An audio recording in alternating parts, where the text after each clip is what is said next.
오늘은 믿음의 분량이라는 주제를 가지고 함께 하나님 말씀을 대응하셨습니다. 이 분량이라는 단어가 우리말에는 그냥 나눌 분자, 분량 양자를 써서 분량이다 이렇게 얘기를 하고 있습니다만 헬라어나 원뜻을 찾아보면 척도, 수량, 부피 뭐 이런 것들을 분량이다 그렇게 표현을 하고 있더라고요.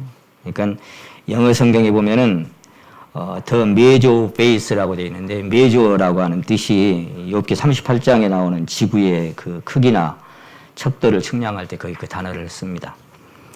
근데 그 뜻이 깊이나 폭의 높이나 계량, 척도, 한도 이런 것들의 그 한계나 그런 리미트 이런 것들을 말씀하고 있는 것입니다. 그러니까 이 믿음이라고 하는 것이 다 똑같은 게 아니라 분량이 있다. 각각 다르다. 이렇게 말씀을 하셨는데 그 뒤에 14장 1절에 보시면 14장 1절 한번 보십니다. 믿음이 연약한 자를 너희가 받되 그의 의심하는 바를 비판하지 말라. 어떤 사람은 모든 것을 먹을 만한 믿음이 있고 연약한 자는 채소를 먹느니라. 먹는 자는 먹지 않는 자를 업신여기지 말고 먹지 못하는 자는 먹는 자를 판단하지 말라. 이는 하나님의 저를 받으셨음이니라. 남의 하인을 판단하는 너는 누구뇨? 그 섰는 것이나 넘어지는 것이 제 주인에게 있음에 저가 세움을 받으리니 이는 저를 세우시는 능력이 주께 있음이니라. 아멘. 이 로마서 14장에는 우상의 제물이나 이러한 것들에 대해서 뭐 다 먹어도 괜찮다 그럴 만한 믿음도 있고 또 그렇지 못한 믿음도 있는데 먹는 자와 먹지 못하는 자가 있고 연약한 자도 있고 단단한 식물을 먹는 자도 있고 여러 종류의 믿음들이 여러 차원의 믿음들이 있다 그렇게 성경은 말씀하고 있습니다. 먹는 자나 먹지 못하는 자나 서로 판단하거나 업신여기거나 그렇게 하지 마라. 왜냐하면 먹을 수 있는 사람도 먹지 못하는 사람도 그 주인이 하나님이고 하나님께서 먹는 자나 먹지 못하는 자를 다 받아주셨다. 그러니까 이 사람이나 저 사람이나 하나님께서 핏값 주고 사신 사람들이니 서로 판단하거나 서로 업신여기거나 그렇게 하지 마라. 그렇게 사도 바울은 권하고 있는 것 같습니다. 믿음이라고 하는 것이 참 신비로운 것이다. 그런 것들을 종종 생각하게 됩니다. 믿음이라는 원뜻이 신뢰하고 신임하고 신용하고 하는 그런 신앙 이제 그런 것들을 믿음이라고 말씀을 하십니다.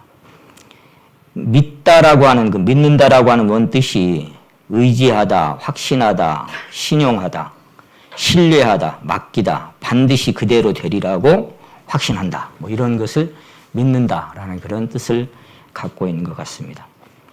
이 성경에는 히브리서 11장 6절 그러니까 이제 히브리서 11장을 우리가 특히 믿음장이라고 그렇게 부르고 있습니다. 믿음으로 살았던 선진들의 내력이 기록되어 있고 믿음이라는 단어가 아마 제가 생각하기로 한 25번 정도가 믿음이라는 단어가 히브리서 11장에 기록되어 있다 그렇게 생각이 듭니다. 여기 6절에 보시면은 믿음이 없이는 하나님을 기쁘시게 할 수 없나니 하나님께 나아가는 자들은 반드시 그가 계신 것과 또한 그가 자기를 찾는 자들에게 상 주시는 이심을 믿어야 할지니라. 하나님이 기쁘시게 할 수 있는 것, 하나님을 기쁘시게 할 수 있는 것. 믿음이 없이는 하나님을 절대로 기쁘시게 할 수가 없다. 그래서 그 두 가지가 이제 어떻게 보면 그 단계적으로 믿음이 있는데 하나님께 나아가는 자는 첫 번째 믿음이죠. 반드시 그가 계시는 것과 하나님이 실존한다고 하는 사실. 그래서 그 첫 단계가 하나님의 실존을 믿는 겁니다. 하나님이 살아계시고 하나님의 기록된 이 모든 말씀이 사실이고 진리라는 것. 이것을 믿는 것이 첫 번째 단계입니다.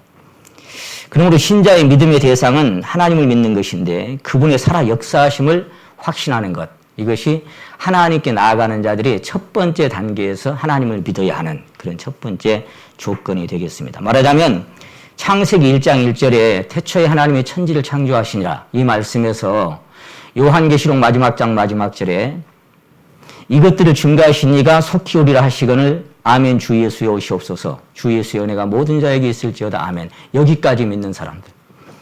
온 우주 만물의 주인 되시고 창조주 되신 하나님, 그것을 믿는 것뿐만 아니라 이제 그 모든 것이 주인 되신 분이 이 땅에 오셔서 어떤 일을 행하셨고, 그리고 이제 가셨고, 그리고 다시 오신다고 하는 그 사실을 믿는 그 기다림의 소망의 믿음까지, 거기까지를 믿는 것이 하나님의 살아계심을 믿는 것입니다. 하나님이 믿어진 만큼 보여지고, 믿어진 만큼 경험하게 되고, 믿어진 만큼 누려진다. 저는 그렇게 생각하고, 또 제가 살아오면서 경험되는 것도 그런 것 같습니다. 내 안에서 이 말씀이, 하나님의 말씀이 믿어진 만큼 보여요. 그리고 믿어진 만큼 경험이 됩니다. 심령과 삶 속에. 믿어진 만큼 또 누려집니다. 안 믿어지면 그걸 경험할 수 없고 누릴 수가 없는 것이죠. 그래서 이 데살로니가 후서 3장 2절에 보시면 믿음은 모든 사람의 것이 아닙니다. 이렇게 되어 있어요. 모든 사람의 것이 아니에요. 믿음이.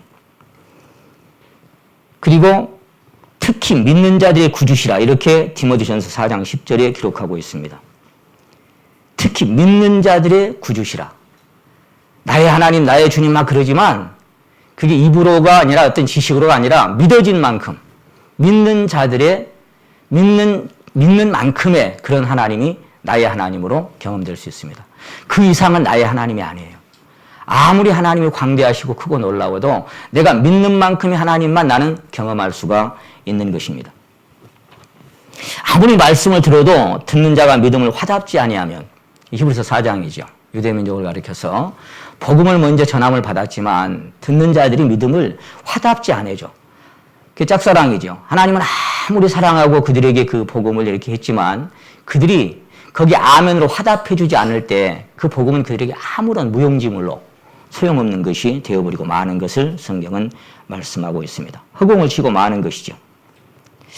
주님께서는 아들을 고쳐달라고 하는 그 아버지에게 할 수 있거든이 무슨 말이냐. 믿는 자에게 능치 못할 것이 없느니라. 믿는 만큼의 능하심이 내게 경험되어지는 겁니다. 믿어지는 만큼의 하나님. 그 믿음의 그 한계, 그 리미트, 거기까지만 내가 경험하고 그 이외에는 경험할 수가 없는 거예요. 근데 아까 그 로마서 12장은 우리 지체에 대한 말씀을 하시는 것이 로마서 12장입니다. 각 지체의 분량만큼 하나님이 어떻게 역사하시는가를. 그런데 거기에 그 몸된 교회를 형성하는 각각의 지체들에게 하나님께서 나눠주신 믿음의 분량이 있다고 그랬어요. 지체 안에는 여러 가지 역할들을 하는 그런 지체들이 있죠. 근데 그 지체들의 그 분량만큼, 거기 필요한 만큼의 믿음만 하나님은 나눠주신 것입니다. 그러니까 그 생각을, 그 나눠주신 믿음의 분량 이상의 생각은 할 필요가 없어. 내게 나눠준, 내게 맡겨진, 내게 알게 하신 그만큼의 믿음 안에서 너는 그냥 살면 돼. 그 이상의 것들을 생각지 마. 왜 그래요? 내게 나눠주신 내 분량의 믿음 만큼 내 지체가 어떤 지체로 내가 하나님이 은사들을 사용을 하시던 간에 그만큼 이상의 생각을 품지 마. 그 쓸데없는 생각하지 말고 너한테 맡겨준 만큼의 그 믿음 안에서만 행하면 돼. 이렇게 말씀하시면서 나눠주신 믿음의 분량.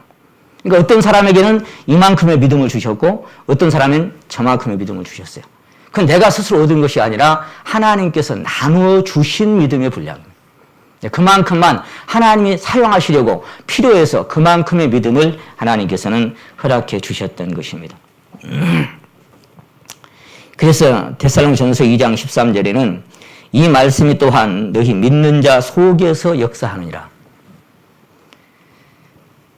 말씀은 역사로 능력으로 경험하게 되는데 어디서 경험되게 되느냐? 믿는 자 속에서 역사하게 되느냐. 믿어진 만큼 그 안에서 역사가 일어나고 능력을 경험할 수가 있는 것입니다. 그래서 마태복음 9장 28절은 소경이 눈을 띄워달라고 주님께 요청을 할 때 주님께서 물으셨어요. 그냥 띄워주지 않고, 제가 전도집회 때 가끔 그런 말씀 드립니다만은, 내가 능히 이 일을 할 줄을 네가 믿냐? 이렇게 물어봐요. 그 말은 다시 말하면 내가 이런 일도 소경의 눈도 뜨게 할 수 있는 그런 능력의 사람인 것을 네가 믿냐? 이렇게 묻는 거예요. 그랬을 때 그렇게 믿는다고 하니까 믿음대로 되라 그런 거예요. 믿음대로 되라. 제가 우스갯소리로 가끔 말씀드립니다만은 믿기는 믿는데 한쪽 눈만 떠진다고 나는 믿습니다. 그러면 한쪽 눈만 떠진다니까요. 그러니까 할 수 있다고 믿냐? 내가 그런 자라고 네가 믿고 있냐? 그러면 그 믿는다고 하니까 믿음대로 되라고 하니까 믿음대로 그냥 역사가 되는 거예요. 믿음만큼 역사가 일어났던 거죠. 이 마르다와 마리아의 오라비 나사로가 죽었을 때도 마찬가지예요. 무덤 앞에 가는데 돌로 막혀 있잖아요. 무덤문을 열어라 그랬을 때 아이고 죽은 지 나흘이나 됩니다. 썩는 냄새 납니다. 아니 송장 썩는 냄새 나는데 뭘 열으라고. 그때 마르다에게 주님께서 하신 말씀이 내 말을 네가 믿으면 하나님의 영광을 보리라 이렇게 말씀하셨어요. 믿으면 영광이 보이고 안 믿으면 안 보이는 거예요. 아까 소경에게도 내가 이 일을 할 줄 믿냐? 그럼 믿은 만큼 역사되고 여기도 마찬가지예요. 내 말을 내가 믿으면 하나님의 영광을 본다. 내가 죽은 자도 살릴 수 있는 그런 존재라고 하는 것을 네가 믿냐? 진짜? 그러면 그 믿는 만큼 거기서 역사가 일어날 수밖에 없는 거예요. 못 믿으면 그 영광은 볼 수가 없는 겁니다. 그래서 마가복음 6장에 보면 제가 시간상 다 안 찾고 말씀을 드립니다. 고향에 예수님이 태어난 고향에 갔는데 거기서 능력을 행하려고 하니까 사람들이 다 뭐라고 얘기하냐. 저건 주가 아버지가 요셉 아니야? 마리아의 아들 아니야? 저 형제간들은 누구누구 아니야? 이렇게 얘기하는 거예요. 그러니까 그가 누구라고만 알고 있냐면은 그 요셉과 마리아의 아들로만 알고 있는 거예요. 그 이상의 믿음은 그들에게 없는 거예요. 그리고 그 다음에 뭐라고 말씀이 되어 있느냐? 거기서는 아무 능력도 행하실 수 없어 소수의 병자만 고치고 말았더라. 이렇게 되어 있어요. 그러니까 그가 누구인가를 몰라보니까 거기서는 아무런 능력도 행하실 수가 없어요. 능력이 나타날 수가 없어요. 믿은 만큼의 자기 하나님입니다. 믿은 만큼의 자기의 주님인 거예요. 안 믿어지면 그 이상도 그 이하도 나의 하나님이 될 수가 없는 것입니다. 그래서 각 사람에게라고 이게 본문 말씀하신 것은 다 다른 거예요. 다 똑같을 수가 없어요. 어떤 사람에게는 이만큼, 어떤 사람은 저만큼 다 각각 다르게. 그것도 내가 그만큼의 믿음을 소유하고 싶어서 소유한 게 아니고 나눠주신 믿음의 분량만큼 하나님의 그만큼 필요하니까 너를 통해서 이런 일을 저를 통해서 저런 일을 하게 한 그만큼만 하나님은 나눠주신 거예요. 그러니까 그만큼만 생각하고 그 이상을 생각지 마. 거기서 쓰임받고 살면 돼. 그런 이야기.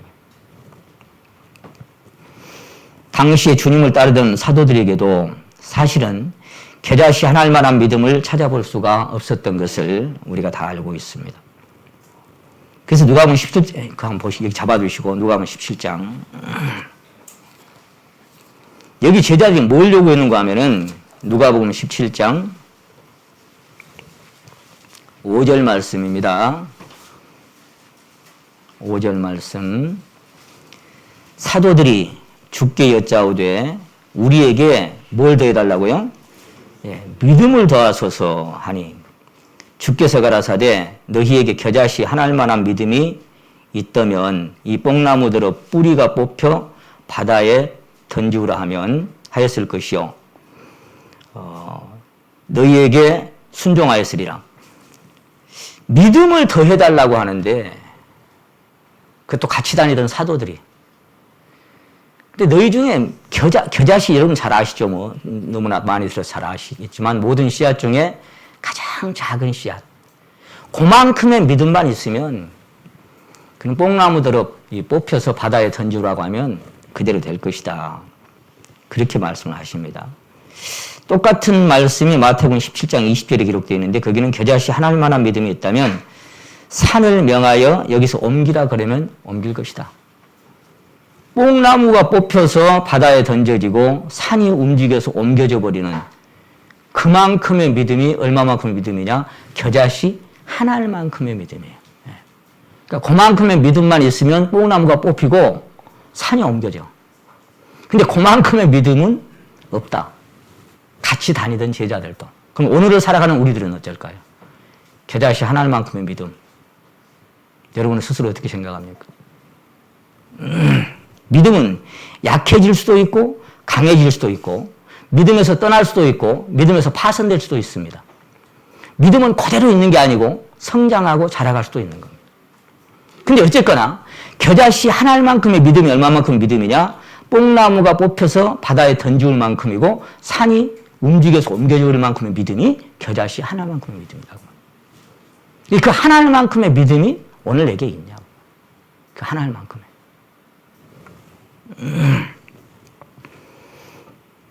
사실 그런데 산을 옮길 만한 믿음이 있다고 할지라도 또 사도 바울은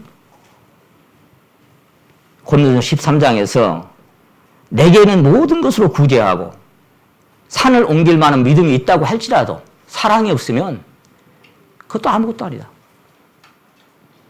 그만큼의 믿음이 있다고 할지라도 사랑과 비교하면 또 그건 아무것도 아니다. 그래서 일찍이 파스칼은 얘기했습니다. 하나님께 감사하는 단계에서 사랑한다고 하는 단계까지의 거리는 상당한 거리가 있더라. 내가 구원받고 거듭나고 죄와 심판과 저주로부터 해방됐다는 것이 감사할 수 있는데 그분을 한 분의 인격으로 만나서 그분을 심령에서부터 사랑으로 그 관계가 진전되기까지의 그런 과정은 거리가 상당히 멀더라. 그렇게 파스칼은 말했던 것입니다. 그래서 베드로후서 1장에 보시면은 거기 한번 찾아봅니다. 여기 잡으시고 베드로후서 1장. 거기는 이제 단계별로 설명을 했습니다만은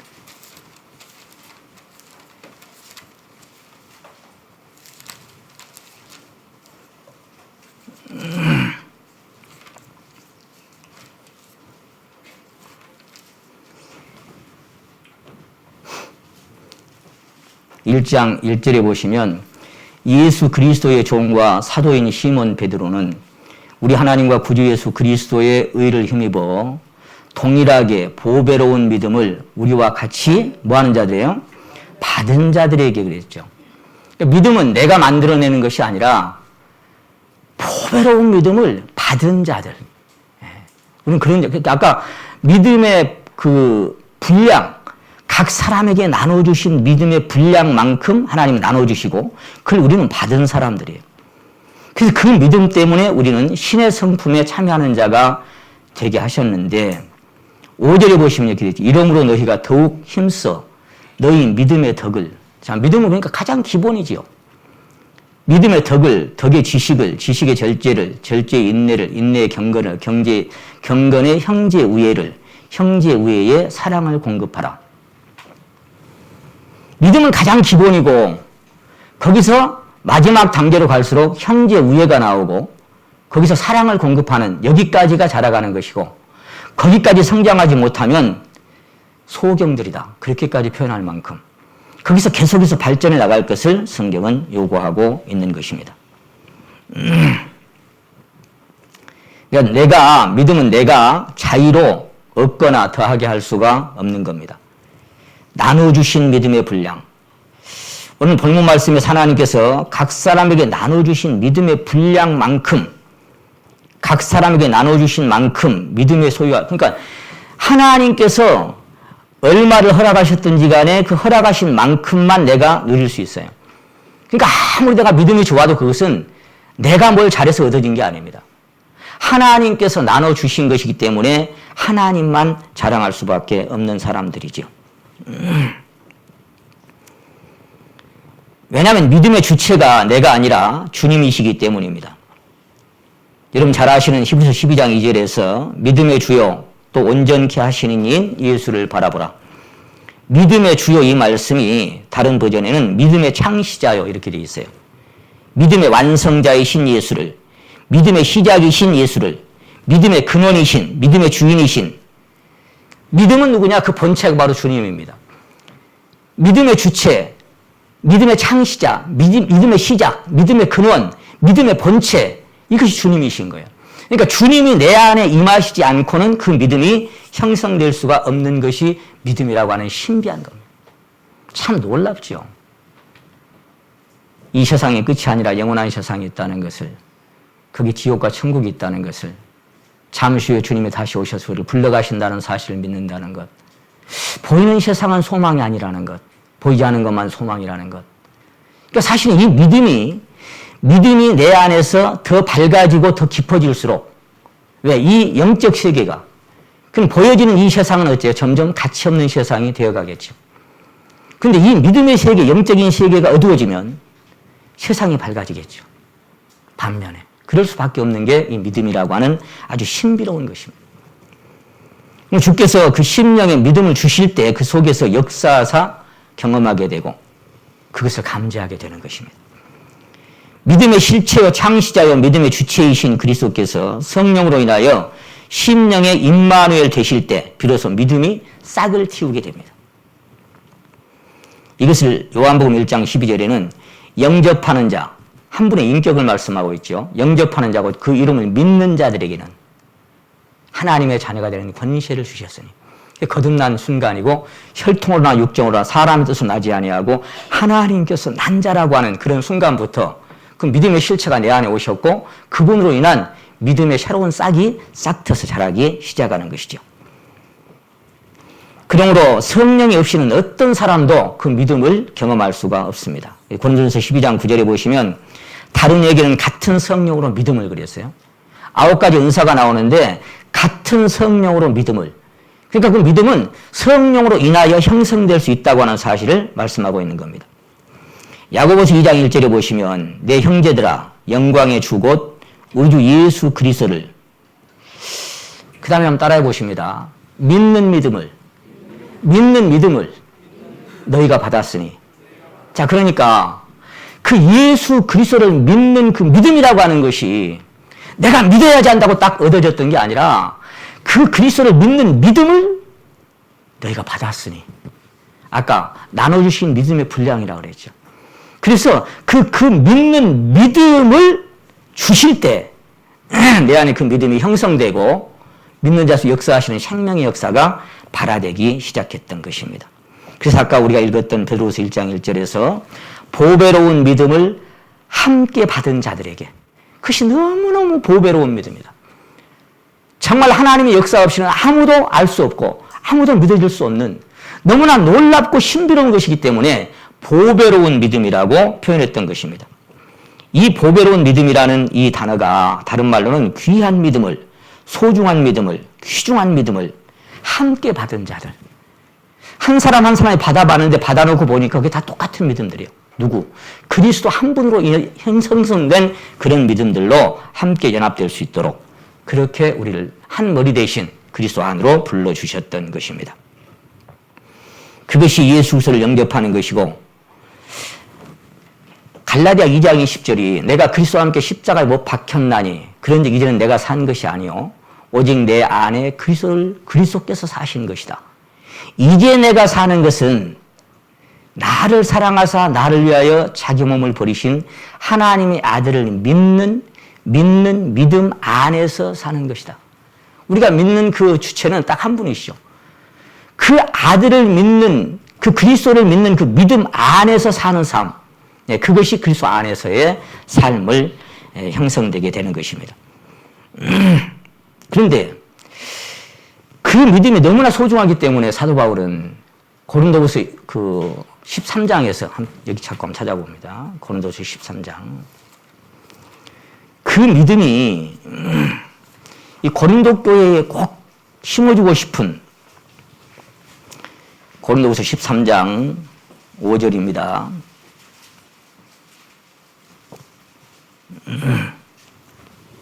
고린도후서 13장 5절 말씀.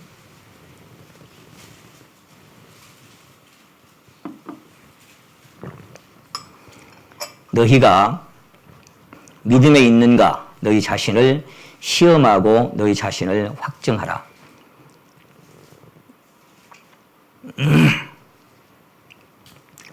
예수 그리스도께서 너희 안에 계신 줄을 너희가 스스로 알지 못하느냐? 그렇지 않으면 너희가 뭐한 자라고요? 버리운 자다. 고린도 교회가 구원받은 에클레시아, 하나님의 형제 자매들인데 그런 사람들이 다시 한번 상기시켜주고 싶은 명확한 사실을 말씀하고 있는데, 너희가 믿음에 있는가? 진짜 뭘 믿고 사는지, 진짜 믿는 사람인지, 내 자신을, 다른 사람 말고 너 자신들을 한번 시험해보고 확증을 한번 해봐라. 어떤 부분이냐? 피로 죄를 씻었냐? 그런 부분을 지금 얘기하는 게 아니에요. 예수 그리스도께서 너희 안에 거하시는 것을 스스로 아냐 모르냐? 그런 차원을 얘기하고 있는 겁니다. 만약에 그것을 캐치하지 못하고 알지 못하고 감지하지 못하고 살아간다면 너는 버려진 자라. 이게 무서운 말씀 사실은. 버리운 자다. 이렇게 말씀하고 있어요. 이게 다른 버전에 보면은 실격자다, 낙제생이다, 불합격한 사람들이다, 인정받지 못한 사람이다. 이렇게 표현되어 있습니다. 낙제생이고 불합격자다. 그게 스스로 너 안에서 감지되고 있냐, 확증되고 있냐, 그것을 성경은 묻고 있는 것입니다. 자, 그래서 아까 믿는 믿음을 너희가 받았으니 그 말씀은 골로새서 2장 6절에서 예수 그리스도를 주로 받았으니 이 말씀이나 또는 영접한 자라고 하는 말씀이나 같은 맥락입니다. 너희가 믿음에 있는가 시험해 봐라 그 말이나 똑같은 말이에요. 그리스도가 너희 안에 계신가를. 그래서 골로새서 2장 2절에는 그 안에는 지혜와 지식의 모든 비밀이 하나님의 비밀인 그리스도를 깨닫게 되면, 깨닫는다는 게 뭐예요? 그 믿음을 받고 나면, 그러면 그 안에는 지혜와 지식의 모든 보화가, 그 말씀 안에는 부족한 것이 아무것도 없다 그 말이에요. 그리스도 안에는 다 감추어져 있다. 그래서 아무리 충만해도 그리스도고, 아무리 신비하고 깊어도 그리스도입니다. 제가 먼저 누구하고 교제했던가, 다른 교회를 나가고 구원받고 다른 교회를 나가고 계신 자매님하고 내가 교제한 적이 있어요. 수양회 때. 한 2시간 이상을 제가 교제를 했는데, 왜 거기를 가냐 그랬더니, 더 알고 싶고, 더 배우고 싶고, 이런 얘기를 했어요. 그래서 제가 그때 보물찾기 비유를 얘기를 했던 것 같습니다. 지금은 잘 모르겠지만 우리 초등학교 때는 보물찾기를 했는데 1등에서부터 일어나면 10등까지 있다. 그러면 1등은 딱 한 장밖에 없어요. 1등은. 근데 2등은 2사람, 3등은 3사람, 10등은 10사람 이렇게 돼 있다면 그때 제가 기억나는 거는 막 마른 소똥 밑에도 막 넣어놓고 그랬어요. 보물찾기 하는데. 찾으려고 막 시작하면 막 달려가 찾지요. 근데 그러다가 만일에 1등을 내가 딱 찾았어요. 그럼 이제 한 사람은 2장은 못 찾게 돼 있어요. 한 장만 찾으면 돼. 그러면 1등을 찾았으면 그러면 더 이상 뒤돌아볼 것 있어요, 없어요? 없어요. 뭐 더 찾으려고 끼웃거려요? 왜 신앙이 속된 말로 껄떡거리냐. 이런 표현을 써서 죄송합니다만은 그리스도를 얻었다고 하고 받았다고 하고 믿는다고 하면서도 껄떡거리는 신앙들이 참 많아요. 뭐가 뭔지 아직 몰라. 그래서 제가 그 자매님 그렇게 물었어요. 자매님은 그 1등을 찾은 사람이냐 아직까지 못 찾고 헤매고 있는 사람이냐 물었어요. 가만히 생각하더니 찾았네요. 그 1등이 누군데 그 보물이 바로 그리스도 한 분이 1등인 거예요. 그거 한 장 찾았으면 2등, 3등 옆에서 막 나 뭐 찾았다고 막 얘기해도 아무 소리도 안 들려요. 왜? 1등은 내 손 안에 있거든. 주 예수보다 더 귀한 것은 없네. 이 세상 부귀와 이 세상 명예와 행복과 바꿀 수 없네라고, 이 세상 즐거움, 이 세상 모든 거 다 버렸네라고 우리가 찬양하는 그 확신에 찬 찬양이 내 심령에서 막 터져 나올 때 1등이 내 손 안에 있는데 누가 옆에서 뭘 찾았다 그래도 빠딱 없는 겁니다. 왜? 나는 이미 1등을 내 손 안에 쥐고 있거든. 받은 자냐 받을 자냐는 하늘과 땅 차이입니다. 얻은 자냐 얻을 자냐는 정말 하늘과 땅 차이입니다. 여러분 얻은 자입니까 정말? 받은 자입니까?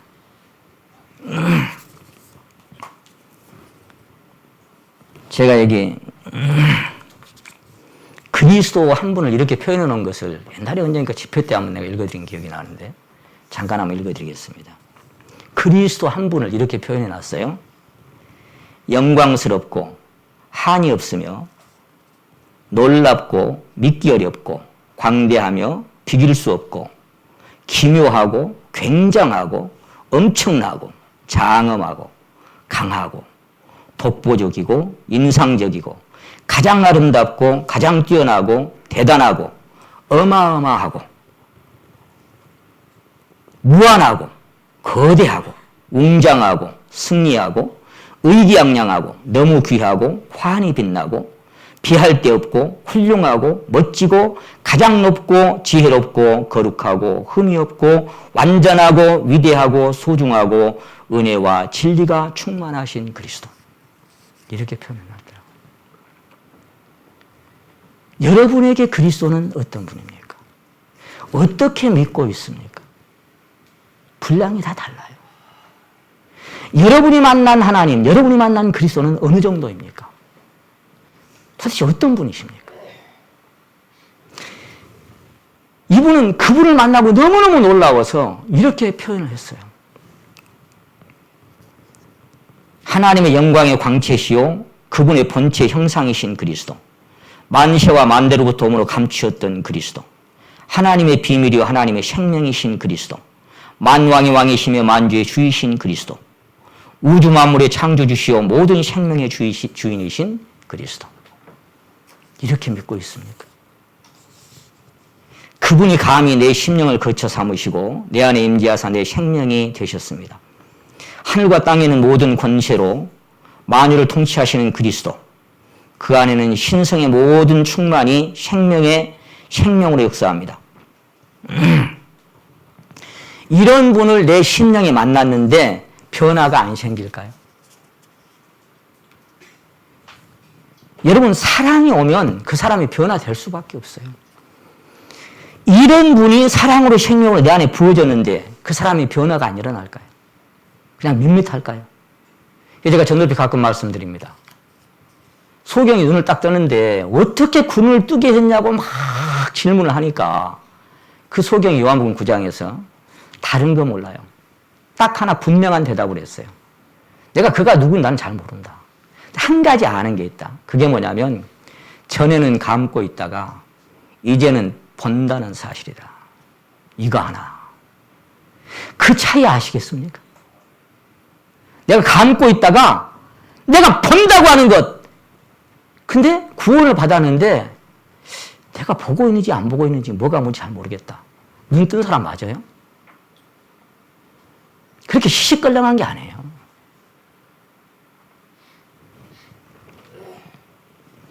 그래서 그리스도의 생명과 사랑에 온전히 매이게 되면 그는 다음과 같이 자백할 수밖에 없습니다. 그리스도는 나의 전부입니다. 그리스도 한 분이면 충분합니다. 나의 모든 것을 빼앗긴다 해도 나는 그리스도로 넉넉합니다. 내 은사와 사역, 기사와 표적, 그분의 임재의식과 평화, 기쁨과 환희, 내가 추구해온 모든 영적 종교적 경험과 깨달음, 사람들의 시선이나 관심, 이 세상 부귀와 영광 그 모든 것을 다 가져간다 해도 나는 오직 그리스도 한 분으로 만족합니다.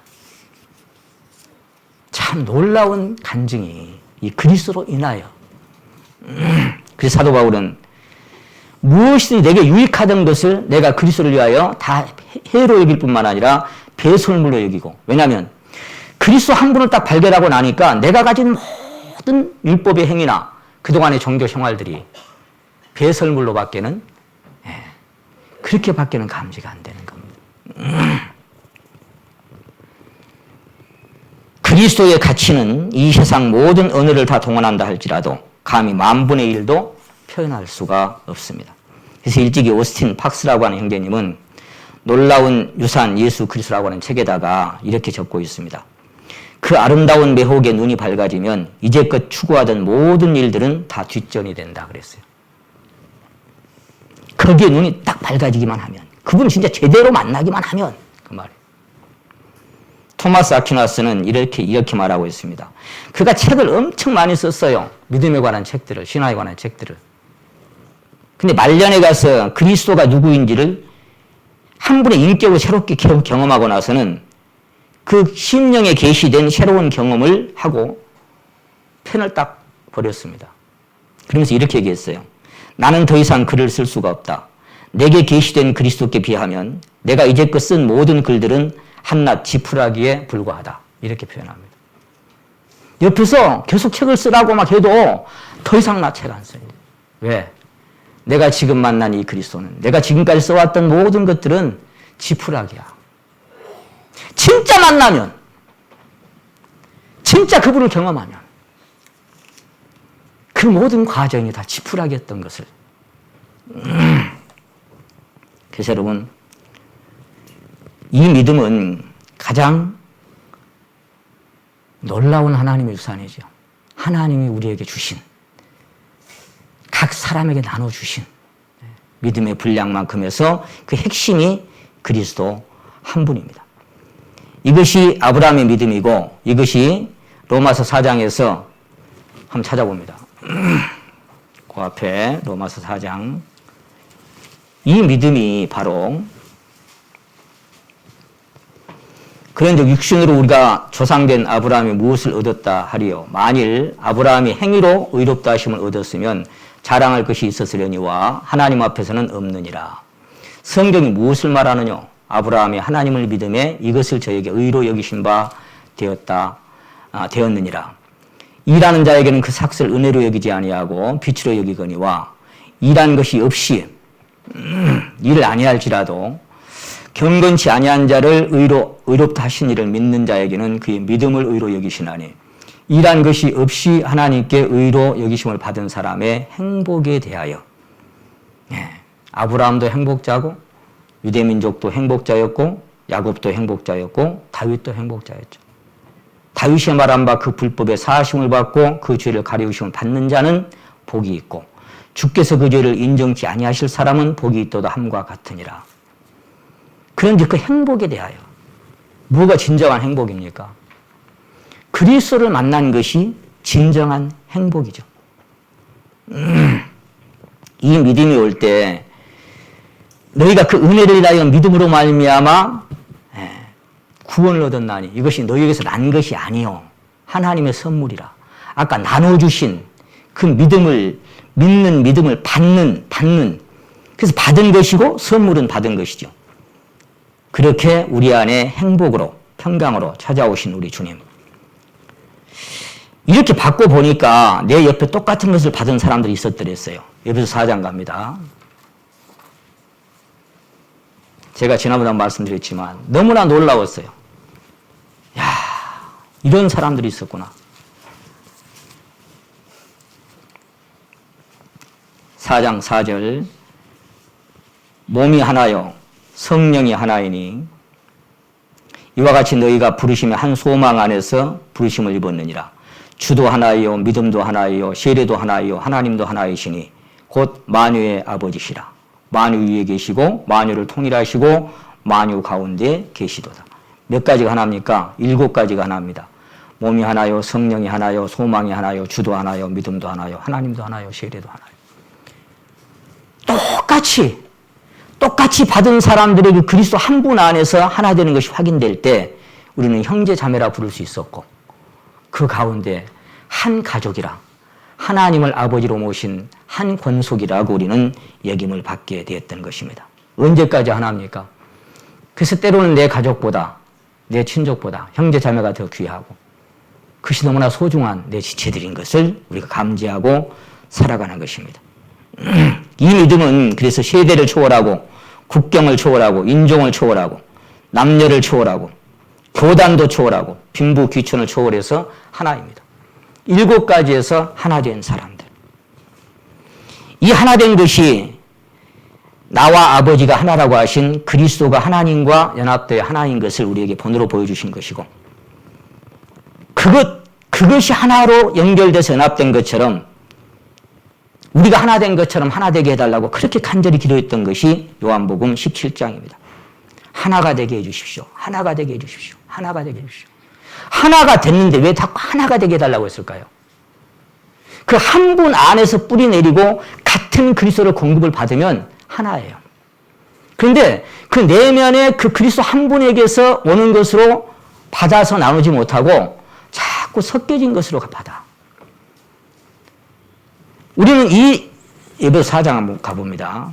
에베소 4장.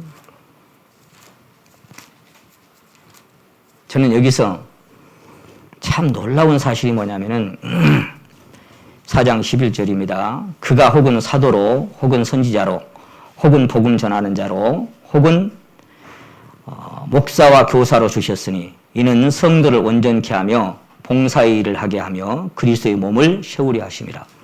최종적으로 그리스도의 몸된 교회가 영광스럽게 되는 것입니다. 근데 이것이 어떻게 세워지는가 하면은 15절 한번 보십니다. 오직 어디서요? 네, 사랑 안에서 세워지는 거예요. 사랑 안에서. 사랑 안에서 참된 것을 하여 범사에 그에게까지 자랄지라. 그는 머리니 곧 그리스도라. 그 다음 말씀이 너무너무 중요합니다. 16절. 그에게서.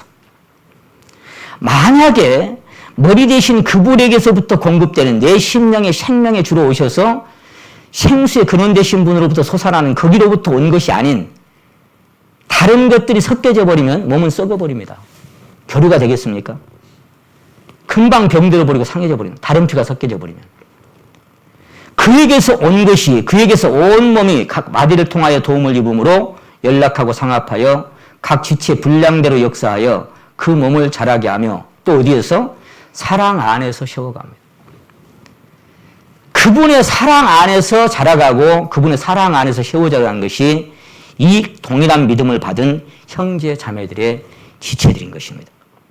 사랑 가운데서 뿌리가 내리고 그래서 그 사랑도 분량이 다 다르죠. 그 넓이와 길이와 높이와 깊이가 어떠함을 깨달아 다 다르게 역사할 수밖에 없습니다.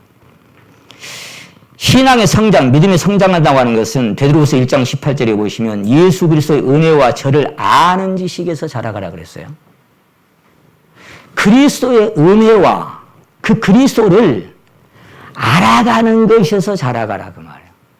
그리스도를 알아가는 지식에서 자라가라.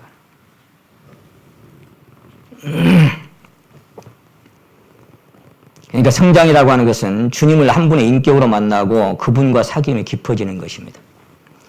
우리는 세상의 친목단체가 아닙니다. 세상의 기모임 같은 어떤 자기 취향을 따라서 모르는 그런 모임이 아니에요. 우리는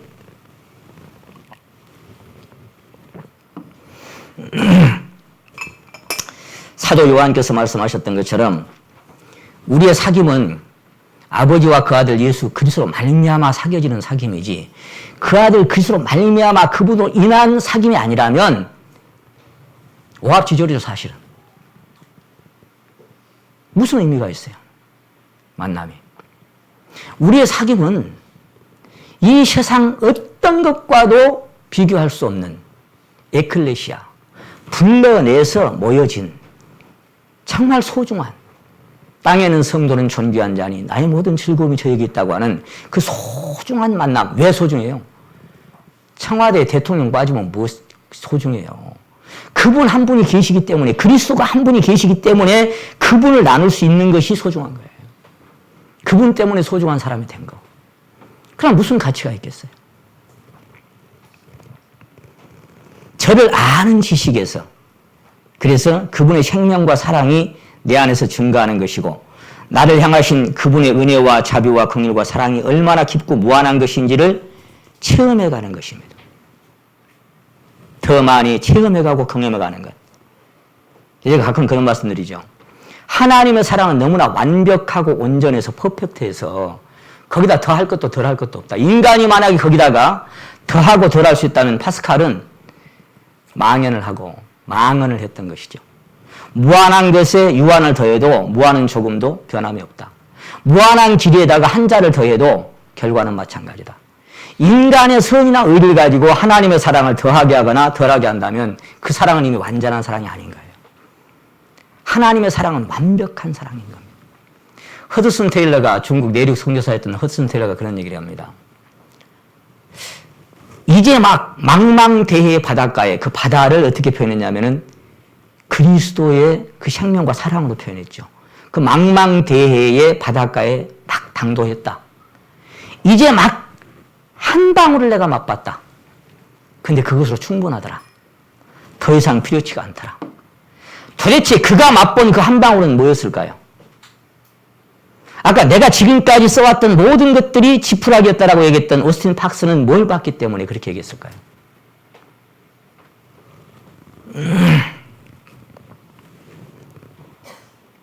하나님이 원하시는 것, 그분이 누구인지를 아는 겁니다.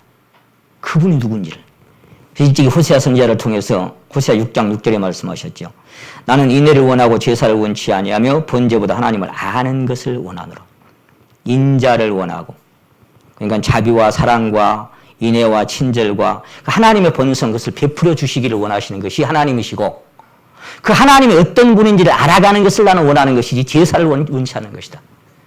그래서 시편 50편에 말씀하신 거예요. 아니, 모든 천지는 다 내 것인데, 해양에, 저기나, 삼림이나, 모든 건 다 내 것인데, 내가 너한테 뭘 요구하겠냐. 하늘은 나의 보좌에 땅은 나의 발등상인데, 너희가 나를 위해서 뭔 집을 짓겠단 말이냐. 이렇게 하나님 표현하셨죠. 주님께서 가장 대단한 믿음이라고 평가해주고 인정해준 한 사람이 있었는데, 누가복음 7장을 한번 찾겠습니다. 저는 여기를 보면서, 어떻게 이렇게 평가해 주실 수 있었을까? 백부장의 믿음이죠. 어떤 백부장의 2절입니다. 어떤 백부장이 사랑하는 종이 병들어서 죽게 되었어요. 그런데 종을 보내서 그 사랑하는 종을 고쳐달라고 요청을 하죠.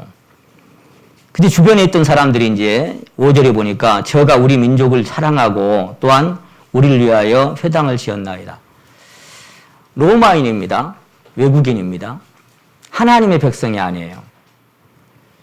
그런데 상부의 명령을 받아서 성전을 재건하는데 아마 좀 거기에 공로를 세운 것 같아요.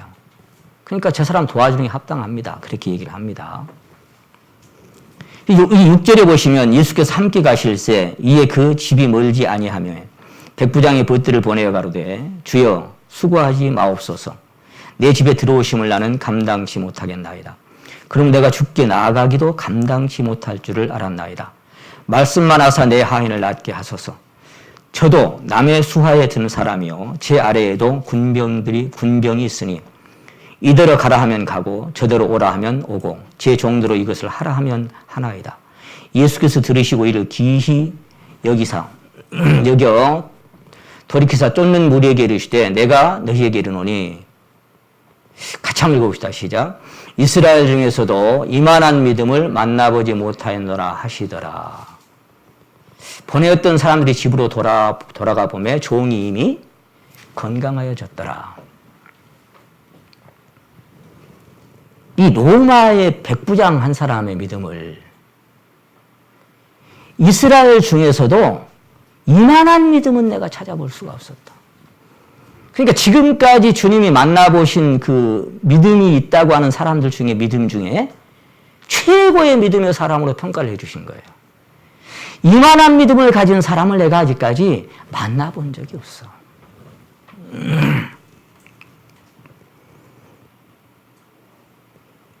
어찌 보면 늘 함께 다니던 제자들보다 더 큰 믿음을 가진 자라고 해도 과언이 아니겠죠. 그럼 도대체 얼마나 대단한 믿음을 가졌길래 이스라엘 중에서도 이만한 내가 처음 만난 믿음이다.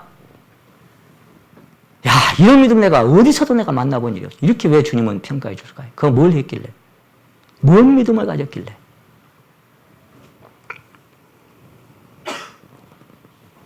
자, 내 집에 들어오심도 감당치 못하겠습니다.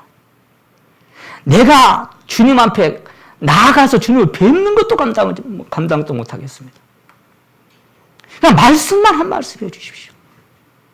이게 무슨 믿음일까요? 백부장은 주님이 누구인 것을 제대로 알아본 것입니다. 그러니까 아까 이것도 저것도 필요 없다. 하나님을 아는 것을 원한다.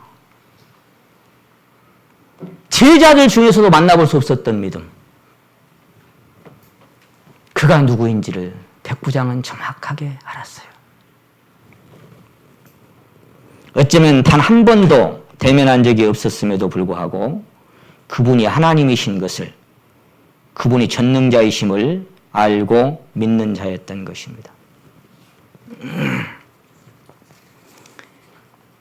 감당할 수가 없습니다.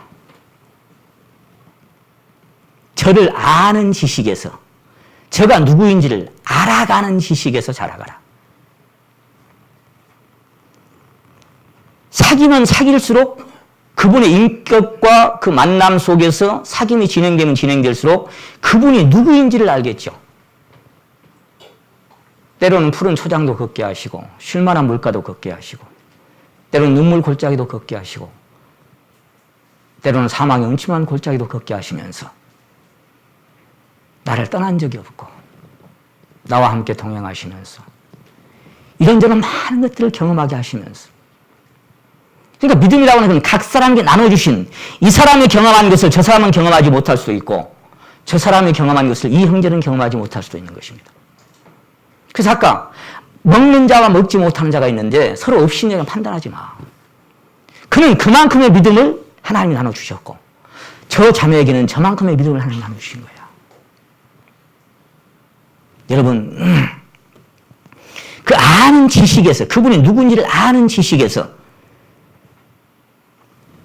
여러분, 대면하여 배웁기도 감당할 수 없다고 하는 그의 말 속에 뭐가 들어있어요? 경외심이 들어있는 겁니다. 그가 누구인지를 제대로 알아보는 경외심이 들어있는 겁니다. 시엘의 요한은 그랬죠. 나는 너에게 물로 시엘을 주지만 내 뒤에 한 분이 오셔. 나는 사실 그분의 신들매 풀기도 감당치 못하게. 그 감당치 못하겠다는 말씀이 백부장의 감당치 못하겠다는 말씀 똑같은 표현이에요. 신발끈을 내가 그 앞에 엎드려서 신발끈을 만져드리기도, 내가 신발끈을 고쳐 매어드리기도 감당할 수 없는 분이 내 뒤에 한 분이 와. 그분이 어떤 분인지 알아. 신발끈도 만져드리기 없어. 일찍이 솔로몬은 성전을 7년을 걸쳐서 완성을 하고 나서 하늘에 기도를 하면서 그렇게 얘기했습니다. 하나님이요, 하늘의 하늘이라도 하나님을 감당할 수 없는, 하늘의 하늘이라도 온 우주가 하나님을 감당할 수 없는데 하물며 내가 지은 이 전에 하나님이 계시겠다고요? 그게 오늘날 우리 자신들입니다. 나는 신발끈을 고쳐매기도 감당할 수가 없고, 하나님, 온 우주라도 하나님을 감당할 수가 없는데 내가 지은 이 전에, 이 초라한 전에 하나님이 오시겠다. 백부장은 이 믿음을 가진 사람이었습니다. 내 집에 들어오심도 감당치 못하겠고 내가 하나님께 나아갈 것도 내가 감당할 수가 없습니다. 배울 수가 없어요. 그분을 대면할 수가 없어요. 그래서 베드로는 그분을 뵙자마자 외쳤습니다. 주여, 나를 떠나소서. 그가 어떤 분인지 바닷속에 환하게 보고 있던 그 하나님의 전능하심이 그에게 나타났을 때 그는 감당할 수가 없었습니다. 나를 떠나십시오. 나는 죄인입니다. 하나님, 나를 제대로 알아볼 수만 있다면. 수가성의 여인한테 주님은 말씀하셨습니다. 내가 누구인 줄 네가 알았더라면, 내가 누구인지 네가 알았더라면. 여러분, 그리스도를 아는 지식에서 자라간다고 하는 것은, 내가 신앙생활이 깊어가면서 거울이라는 주제로 말씀드렸습니다마는, 내가 어떠한 존재인을 발견하고 그 내가 어떠한 존재인을 발견하면서 그런 나를 사랑하신 그 하나님이 어떤 분인지를, 그 하나님의 사랑과 그 주님의 긍휼이 어떠 하심을 내가 더 많이 알아가는, 경험해가는, 갈수록 탕감받은 것이 많아질수록 그 사랑이 깊어만 가는 그 단계로 계속 나아가는 것이 우리의 신앙입니다. 저를 아는 지식에서 자라가라. 내가 누구인지를 네가 알았더라면. 모르죠. 세상에 여러분을 알아봅니까? 주님을 두고 온갖 잡다한 얘기, 잡다한 소문이 얼마나 많이 퍼졌습니까? 어떤 사람은 이르되 좋은 사람이라 하고, 그래, 좋은 사람을 얘기할 수 있죠. 어떤 사람인데 귀신이 들렸다. 마리아의 아들이다. 저는 목수의 아들 아니냐? 저는 뭐다? 온갖 평판이 잦아있는데 지금 이 시대를 살아가는 우리들에게는 그런 말 안 하겠습니까? 여러분, 모세가 목회를 할 때도, 사도 바울이 목회를 할 때도 항상 문제거리는 많았습니다. 완벽한 교회도 완벽한 모임도 세상에는 없습니다. 다만 완벽한 분은 딱 한 분, 그리스도 한 분밖에는 없습니다. 그분을 내가 진짜 마음에 누구인지를 알고 믿는다면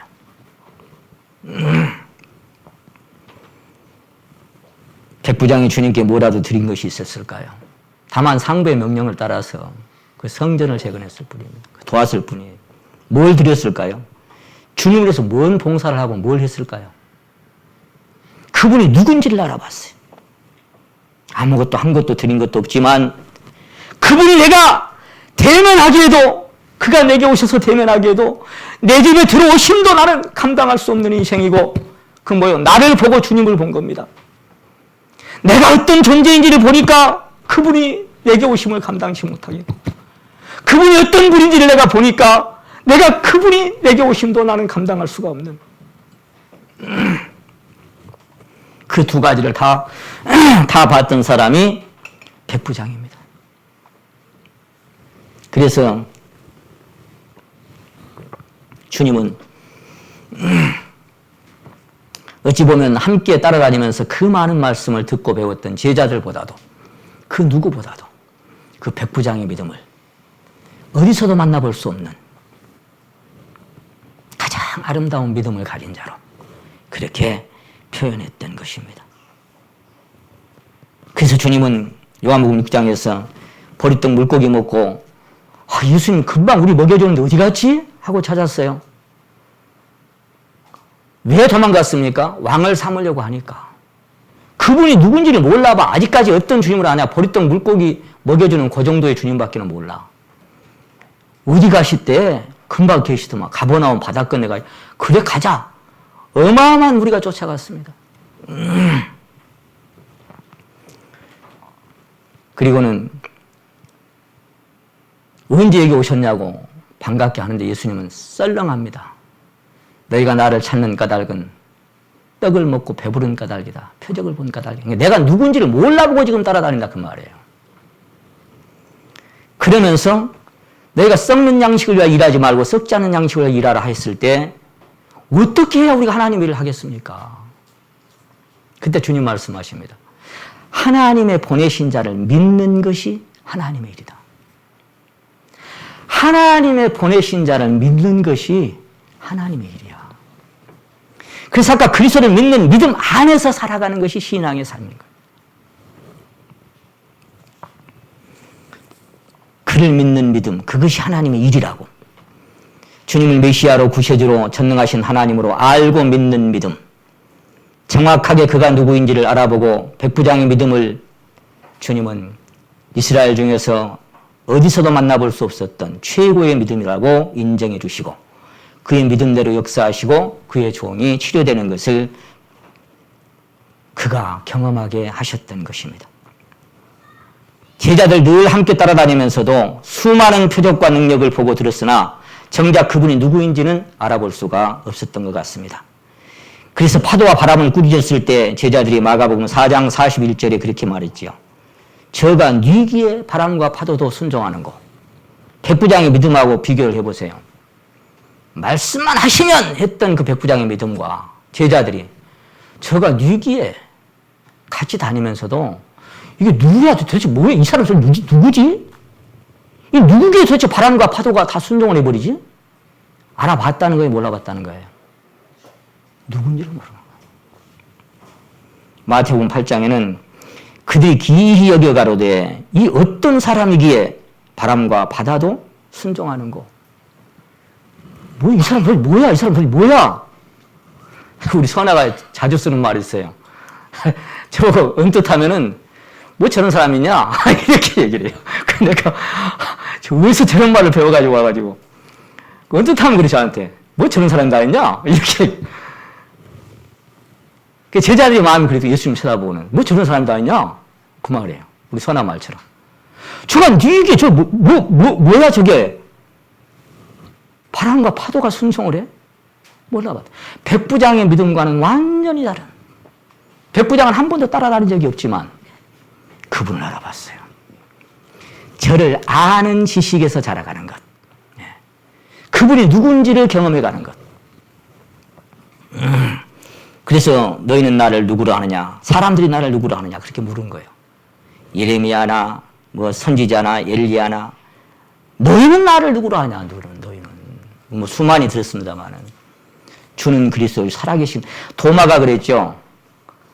야, 옆구리 얘기 다 만져보고 믿음 없는 자가 되지 말고 믿는 자가 되라 그랬을 때 넣어보지 않았지만 만져보지 않았지만 뭐라 그랬어요? 주는 하나님이시오. 나의 하나님이시오. 나의 주심이다. 그렇게 표현했죠. 나의 하나님은 나의 주심이다. 보지 않고 믿는 자가 더욱 복되다 했던 것처럼 사도 베드로는 너희가 예수를 보지 못하였으나 사랑하는도다. 아까 백부장처럼 보지 못하였으나 사랑한도다. 이제도 보지 못하라 믿고 말할 수 없는 영광스러운 즐거움으로 즐거워하니 믿음의 결국 곧 영혼의 구원을 받음이라. 보지 못했지만 사랑하고 믿는다는 것. 보지 못했지만 한 분의 인격으로 내가 그분과 동행한다는 것. 그 비밀이 얼마나 깊고 오묘한 것인 줄을. 사도 요한은 하늘에서 주신 바 아니면 사람이 아무것도 받을 수 없다고 말씀하셨습니다. 그래서 우리 주님은 마태복음 11장에서 그렇게 말씀하셨습니다. 아버지 외에 아들을 아는 자가 없고 아들과 또 아들의 소원대로 계시를 받은 자 외에는 아버지를 아는 자가 없다. 계시를 받은 자 외에는 아버지를 아는 자가 없다. 여러분 계시를 받았습니까? 계시를 받은 자 외에는 아버지를 아는 자가 없대요. 그 계시라고 하는 원 뜻을 보면 10개자 보일시자를 씁니다만 헬라어로 원래 뜻을 풀어보면 커튼을 열어젖힌다 그런 뜻을 갖고 있어요.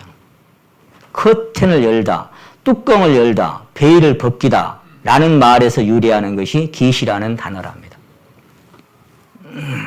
그러니까 커튼을 안 열면 밖이 안 보이죠. 밖에 세상이. 뚜껑을 안 열었는데 속이 어떻게 보여. 베일을 벗기지 않는데 그 안에 뭐 어떤 사람인지 알 게 뭐야.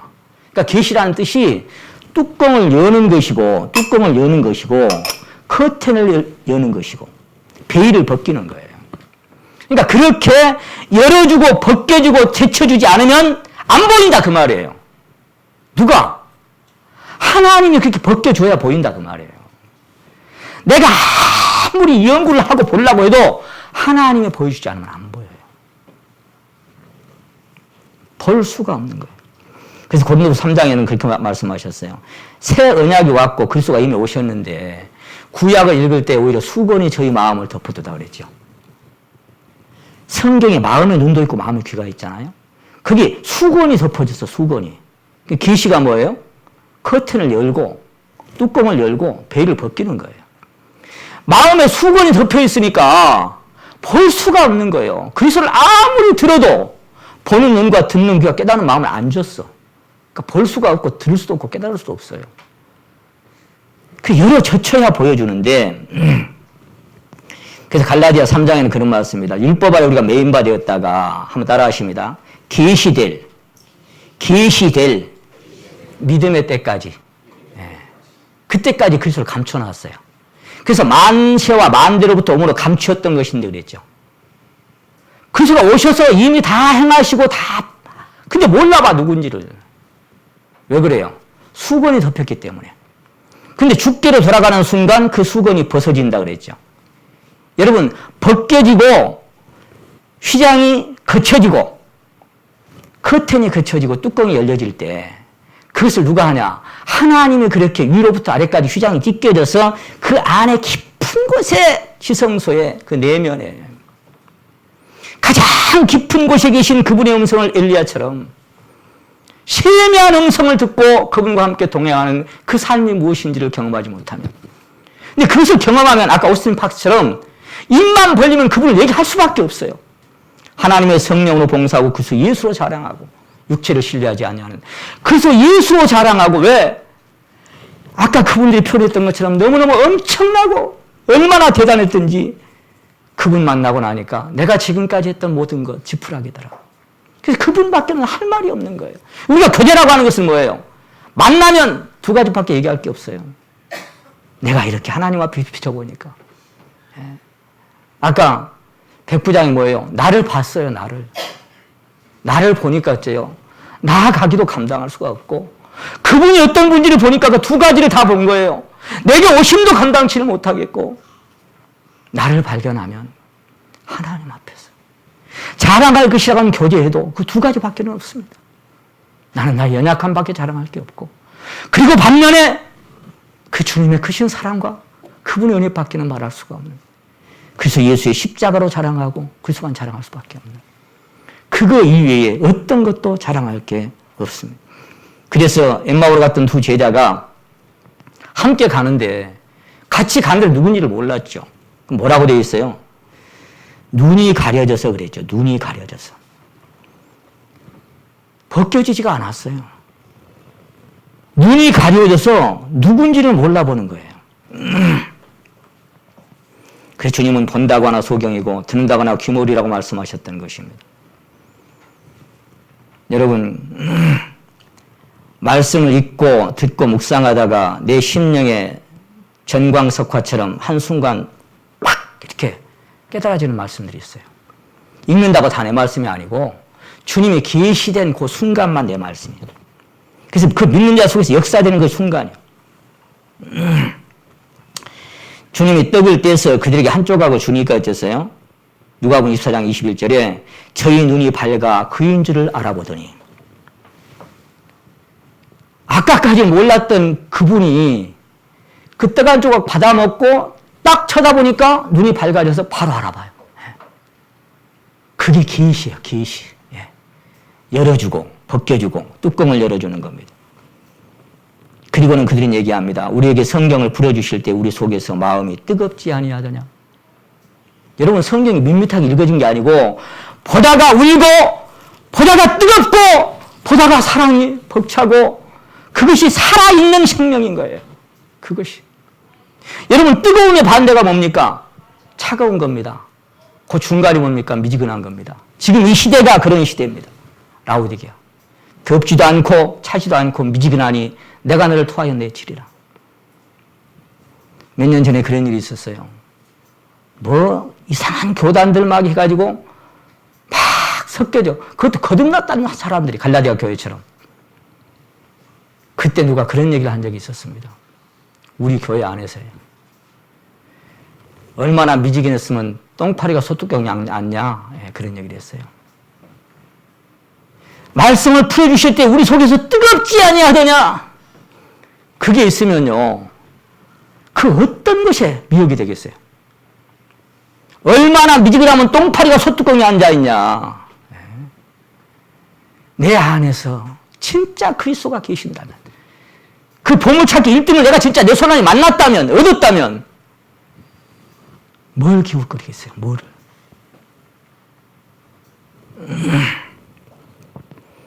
성경을 풀어주실 때에 그게 뭐예요? 계시된 믿음이에요. 우리 속에서 마음이 뜨겁지 아니하더냐. 사도 바울도 그래서 자기 것을 내놨던 게 아니라 나도 내 속에서 능력으로 역사하시니 역사를 따라 힘을 다하여 수고하노라. 나도 내 속에서, 그것이 만약에 없다면, 그러니까 이 하나님의 영적인 세계는 세상의 학문이나 지식의 세계와는 전적으로 다른 겁니다. 영적인 세계는 하나님의 성령으로 말미암아 계시해 주시고 열어주시고 걷어주시고 벗겨주지 않으면 절대로 안 보이는 겁니다. 그 성경은 세상 지혜는 하나님께 미련한 것이고 하나님의 미련한 것이 사람보다 지혜 있고 하나님이 약한 것이 사람보다 강하다고 말씀하셨습니다. 한 군데만 찾고 시간이 많이 돼서 여기서 마쳐야 되겠네요. 에베소서 1장.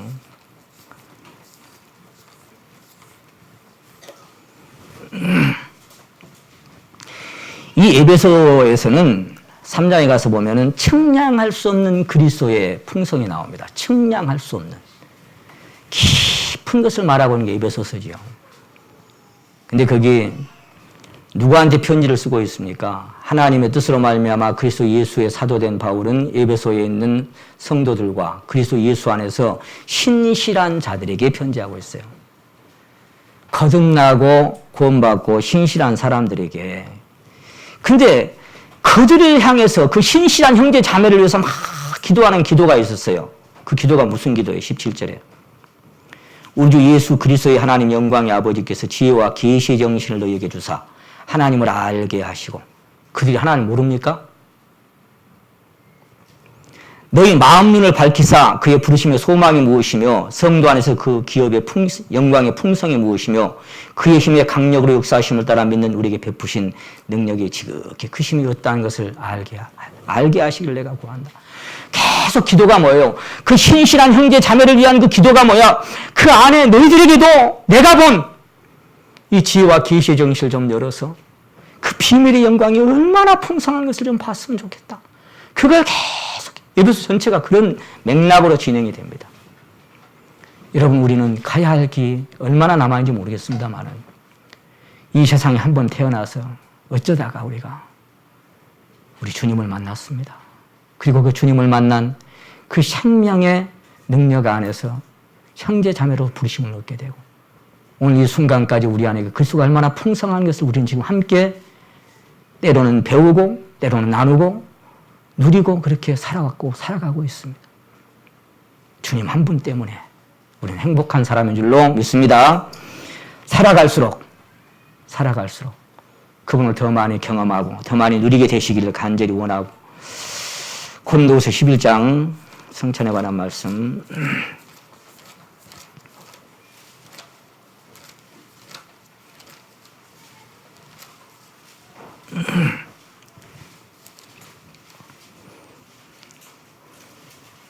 오늘도 28절, 29절만 같이 읽으시고 성찬 예식에 함께 참여하도록 그렇게 하겠습니다. 고린도전서 11장 28절, 29절을 같이 한번 읽으시겠습니다. 시작. 사람이 자기를 살피고 그 후에야 이 떡을 먹고 이 잔을 마실지니 주의 몸을 분변치 못하고 먹고 마시는 자는 자기의 죄를 먹고 마시는 것이니라. 아멘. 기도드리겠습니다. 우리 성찬위원들은 앞으로 나와주시기 바랍니다.